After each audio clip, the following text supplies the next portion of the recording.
Today, I begin a two-part interview with Dr. Joe Martin, and I got to tell you, this testimony will just blow your mind. Dr. Martin is an award-winning international speaker, author, educator, and certified, quote, man builder. His life story can be summarized in one simple sentence. He went from rags to riches to ruined to redemption.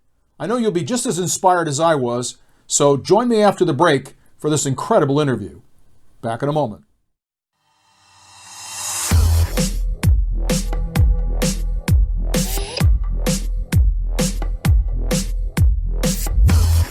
Welcome to Minister's Toolbox, providing leaders with the tools they need to succeed in ministry. Now, here's your host, Casey Sabella.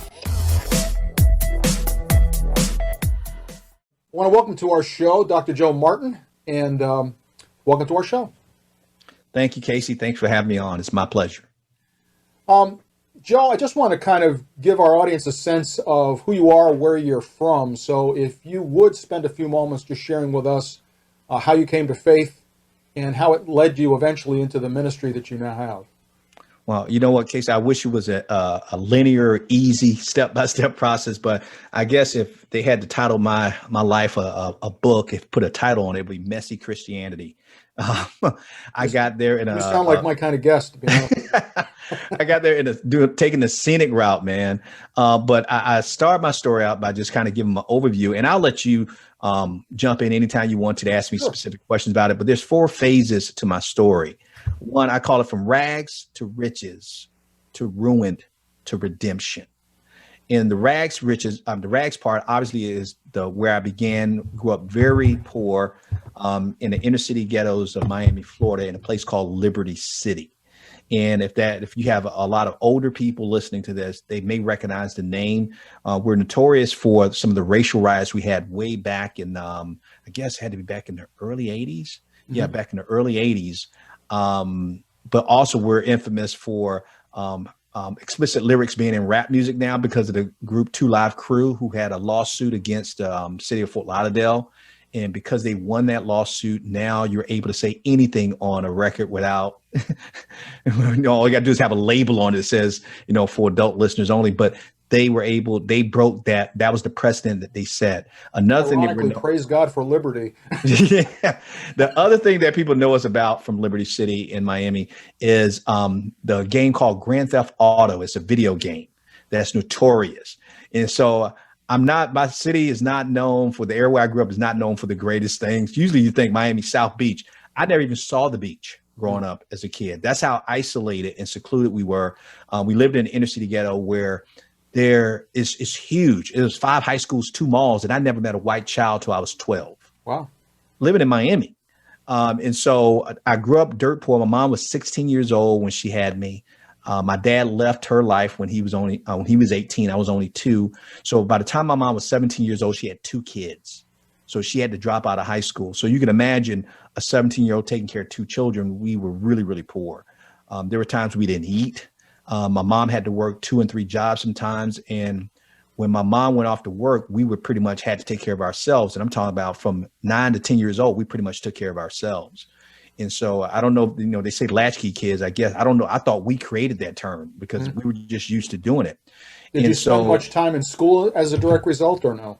Yeah, we went to school. I kind of went to school really just to eat because they had free lunch and free breakfast. And so I really wasn't engaged in school. I wasn't a bad kid. I wasn't a kid who caused a lot of trouble, but I was a kid that silent kid who's suffering in silence, who doesn't tell you that he's going through a lot at home. And my mom, because she was a teenage mother and she worked hard in the daytime, but she drank hard at night. Wow. So my mom became an alcoholic, and I'm talking about up to 2 6-packs a night. Wow. And I still don't see how she was able to go to work every day. But she was the definition and epitome of a functional alcoholic. And of course, we're thinking our mom doesn't love us, but I knew she loved us because she had some great moments. But boy, when she drank, and she became really angry. And so my mom was sometimes verbally abusive, physically abusive, but we knew she loved us, but we knew something was wrong with her. And as I later realized, as I got older, that she wasn't really going through severe depression. And of course, as a child, you don't know that. You don't understand what's going on. And so you're just thinking, wow, how come we're not connected to our mom? But at the same time, my mom was so encouraging. When I would question and doubt myself, she would tell me, you can do anything you want to do. But yet I didn't see her doing it, but she believed so much in us. So it was this like kind of like this bipolar schizophrenic relationship that she'd be the greatest person in the world. And then she turned into the meanest person that you would ever see. That had to be a lot of weight. I mean, for you as a child, it's like, wow. I mean, just getting a sense of living in that life where that's defining it for you. How do you really live anything positive out of that? Yeah. The positive came when, because I look back now, and it's amazing. If you look back close enough at your life, you'll see traces of God's grace in it. If you look close enough, if you're seeking it. And I think about how close my sister and I are. My mom really forced that relationship because I couldn't stand my sister growing up. She was older or younger? Younger. She was a year, but she was so close to me in age. She never treated me as if I was the big brother. So I couldn't stand her. So we would fight all the time. My mom would never let us fight. And she would always tell me to protect my sister. And she just bonded us together. And I'm trying not to get emotional because my sister and I are like this now. Wonderful. And my mom passed away 2 years ago. And she was only 67 years old. And so my sister and I, if it wasn't for my sister, I wouldn't be here. We even though we couldn't stand each other, we took care of each other. She would steal food from her job just so I could eat. Because my mom, sometimes she would come home, she would never cook, she wouldn't get groceries, and we just had to fend for ourselves to try to survive. And so, but my mom, when I tell you she has a good moment, she introduced me to the Lord. She sent us to church, even though she didn't go. How did she made know us to do go? that? Or was she raised in a kind of a Christian environment, or how did she know to send you there? I think it was the influence of my godmother. My mom's mom passed away when she was only 12. Okay. And my mom's best friend, I never met my grandmothers on both sides of my family. But for the story that I hear, that my grandmother's best friend started taking care of my mom when my grandmother passed away. My mom was only 12. And I know she was a spiritual woman. Now I say spiritual because she had some issues too.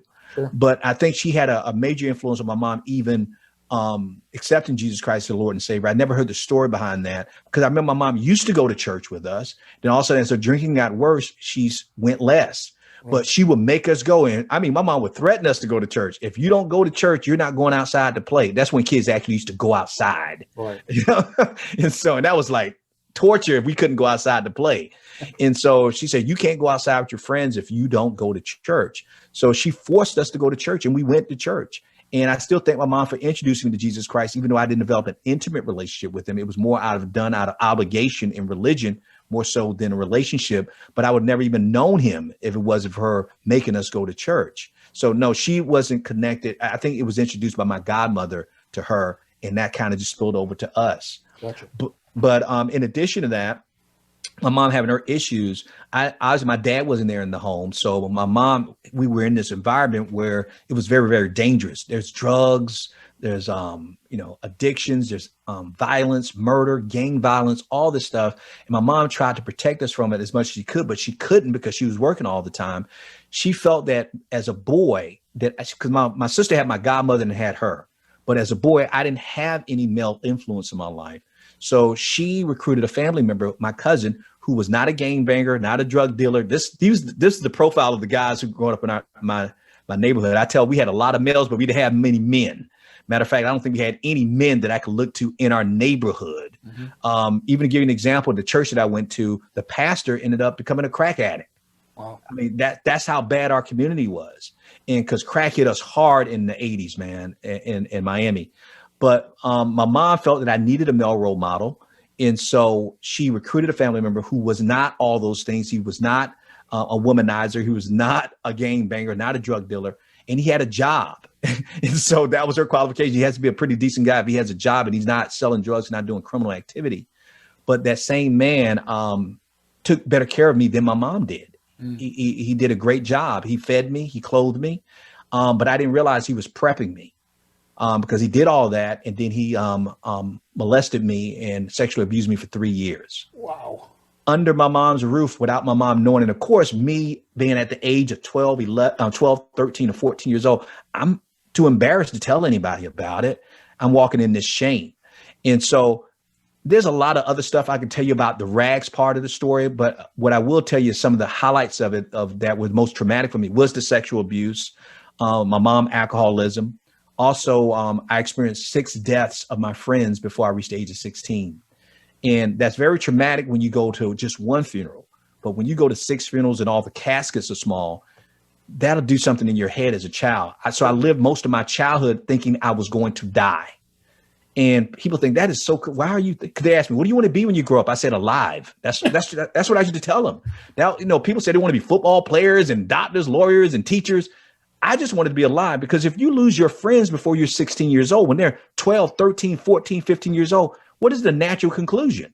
I'm going to die young. And adults used to get freaked out by it. They say, why are you talking like that? I said, what, God just don't like them? What's going on? How do you explain my friends getting off a school bus, getting murdered? How do you explain a kid playing basketball with me, fouls another kid, he gets a gun and shoots him right in the head? How do you explain that to me? And so I had this love-hate relationship with God, because I didn't understand, why was I allowed to suffer so bad and so much if God was supposed to be so good? I didn't ask to grow up in poverty in the projects. I didn't ask for my dad to abandon us when I was 2 years old. I didn't ask for this man to rape me for 3 years. I didn't ask for that. I didn't ask to be starving. So where is God in all of this? And so that was how did God enter into all that with all of that as a backdrop? Well, God, it's one of those things. I just had enough of God to know I had a fear of hell. Didn't have a great relationship with God, but I knew that I did believe that there was a God. I just didn't like him too much. You know what I mean? But I knew, he did to you. Yeah, but what he quote did to me, but I knew I wasn't, but I knew too much about him to turn my back. You know what I mean, Casey? They're like, okay, now I'm not crazy now. God, I may be mad at you, but I don't want to go to hell either. So I'm just going to still believe in you. I'm just not going to do all this stuff you're asking and requiring of me. Right.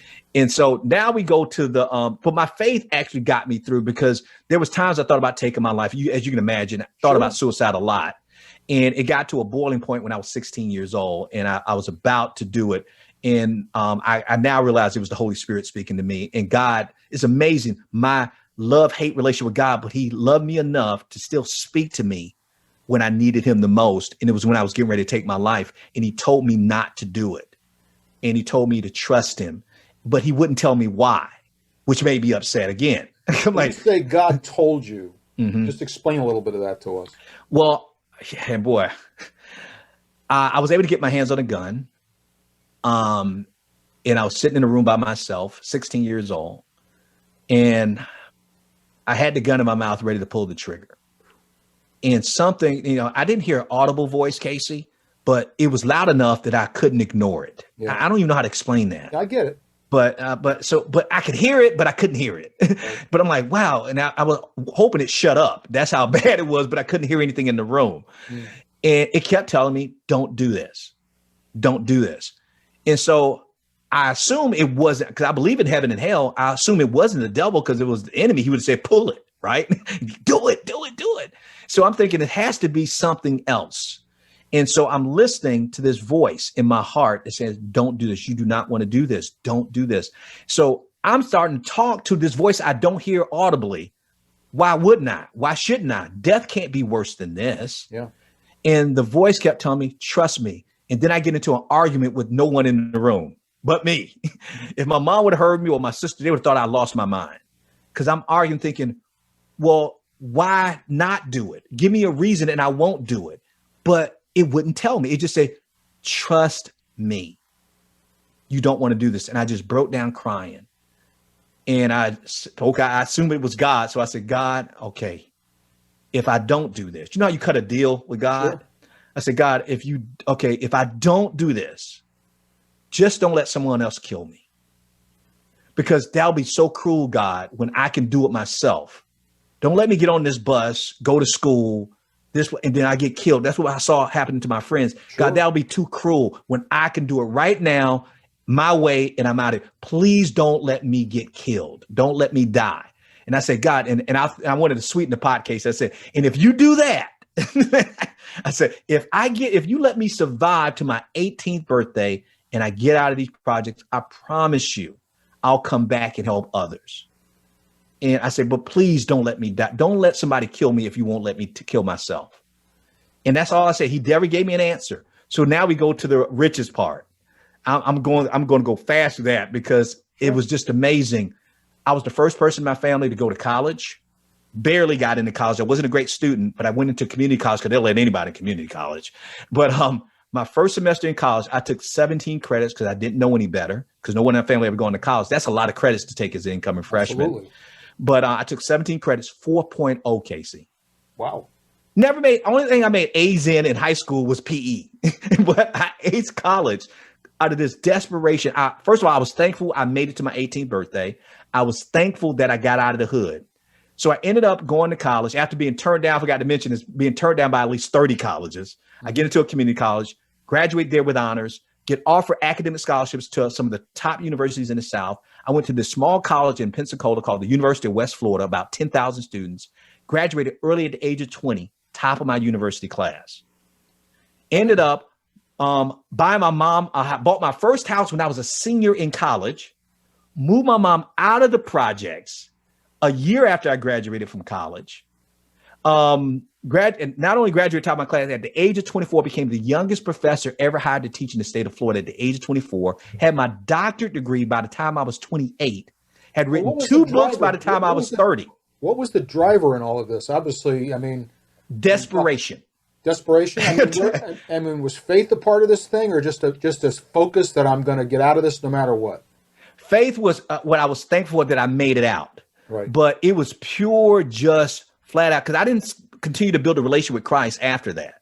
I was like, God, thank you for getting me out of there, but I didn't commit my life to him. I said, I'll just thank you for that. Now I got it from here. I can really relate to that, not personally, but I'm just saying my father, for example, really has a similar story in some ways, not quite as graphically bad as your situation, but he came out of poverty situation where, I mean, he was living on the streets, and he made that inner determination, I'm going to get out of here no matter what it takes. Right. And he'd climb over whatever he had to climb over. Do whatever it takes. He ended up graduating from college at 16 and just went crazy to get out of that situation. It was like the single focus of his life. Well, then, Casey, you know, that's exactly how I did it. It became, people said, well, what inspired you? I said, no, it was more desperation than inspiration. I didn't want to go back. And so the reason why I graduated early, because I wanted to get my mom out of the hood, because I would call her from school. Remember, this is before cell phones. So I had to go to a payphone? I had to go to a payphone. I seem to remember. It's very vague in my mind, though. But I called my mom on the payphone, and I would hear gunshots in the background while I'm talking to her. And I'm like, Mom, what's that? She said, oh, they're just shooting. Like it was nothing. And so I was desperate to get my mom and my sister out of that dangerous and volatile situation. So I didn't take any summers off. I just rushed through school, and I was killing it. And so I just became this overachiever. And so I did all these things. I ended up working for the Florida governor's office when I was only 26 as a communications director. Started my first business, a clothing store with my ex-wife at the age of 22. It was just over the top. Right. Over the top achievement. And because of that, I got noticed, and people wanted me to tell my story. Right. So I became a professional speaker and consultant. I started working with school systems and education systems and started traveling all over the world. And that's where I call it the riches. I wasn't a millionaire, but I felt like one. I never made that kind of money in my life. And I was only working like maybe 5 months out of the year, probably making over $250,000. Nice. It was unbelievable. I'm going to break into the testimony right there because there is so much more to share, and we'll share that next week, and also the incredible ministry that Dr. Martin has. If you'd like to connect with him, you can connect with him at realmenconnect.com. I hope you'll join us next week for the conclusion to this incredible testimony, and also hear about his ministry to men throughout the country. But before we go, you know that I always end each podcast with a quote especially for you. This one is from Chuck Norris, who said, "Men are like steel. When they lose their temper, they lose their worth." Until next time. For more resources, go to ministerstoolbox.com. Thanks for listening.